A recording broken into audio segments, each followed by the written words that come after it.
పోసాని కృష్ణమురళి గారి అరెస్టు సమాచారము పనవాల్ సుధాకర్ రెడ్డి గారు ఫోన్ చేసి, అనంతపురం పోలీసులు వచ్చి అరెస్ట్ చేశారంట, బెయిల్కి ఏర్పాట్లు చేసుకోవాలి, నేను వస్తున్నాను, వెంటనే మన వాళ్ళ కబురు అందజేయండి అన్నారు. నేను వెంటనే అలర్ట్ చేశాను, స్థానిక డిస్ట్రిక్ట్ లీగల్ సెల్ ప్రెసిడెంట్ చేశాను. మరి ఇంతలోపలే కాల్ వచ్చింది, నోటీస్ పంపించారు.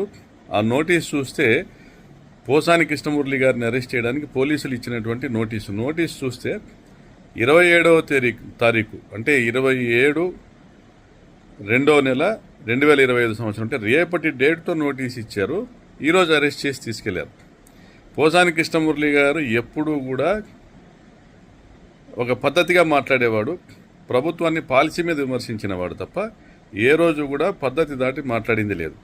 మరి ఆయన పైన ఈ 111 సెక్షన్స్, 353 సెక్షను, 196 సెక్షను ఇవన్నీ పెట్టి నాన్ బెయిలబుల్ కేసు పెట్టి Sambepalli police, Rayachoti constituency Sambepalli police వచ్చి అరెస్ట్ చేస్తూ రాజంపేట కోర్టుకు తీసుకెళ్లేటువంటి విధంగా నోటీస్ ఇచ్చారు. రేపటి డేట్తో ఇచ్చారు. మరి ఈ దేశంలో రేపటి డేటుతో నోటీస్ ఇచ్చి ఈరోజు అరెస్ట్ చేసే పోలీసులు చంద్రబాబు ప్రభుత్వంలో తప్ప ఎక్కడ కూడా దొరకరు.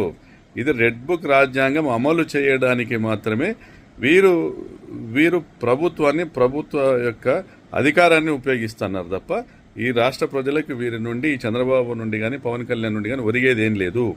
ఇవాళ పవన్ కళ్యాణ్ అసెంబ్లీలో మాట్లాడుతూ ఒకటే అన్నాడు, ఏ విధంగా అయితే ప్రతిపక్ష పార్టీ నాయకులు ప్రభుత్వంపై విమర్శలు చేస్తారో వారందరినీ కూడా అణచివేసేదానికి మనం ఒక తీర్మానం చేయాలి, సోషల్ మీడియాని కట్టడి చేసేదానికి తీర్మానం చేయాలని అన్నారంటే అసెంబ్లీ సాక్షిగానే పోసాని కృష్ణమురళి అరెస్టుకు కుట్ర జరిగిందని తెలియజేస్తా ఉన్నాం.